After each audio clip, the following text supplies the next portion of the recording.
Jou daaglikse CLF inspirasie. Die Here gaan saam. 'n Wolk het die tent van ontmoeting oordek en die magtige teenwoordigheid van die Here het die tabernakel gevul. Ons lees dit in Eksodus 40 vers 34.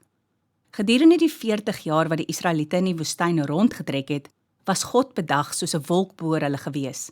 En snags was dit soos vuur wat voor hulle uitgetrek het. God het hulle nooit verlaat nie. Daarom was God se huis ook 'n tent, wat hulle kon saamvat op die pad deur die woestyn. Orals was God by hulle. Hulle kon hom orals aanbid. So bly God ook vandag by sy kinders. Waar ons ook al mag gaan, hy gaan saam met ons. Of ons nou by die werk is, of met vakansie, of 'n lang en moeilike pad loop, hy bly by ons. Ons hoef nooit bang of alleen te voel nie. Hy sorg vir ons, al gaan dit hoe swaar.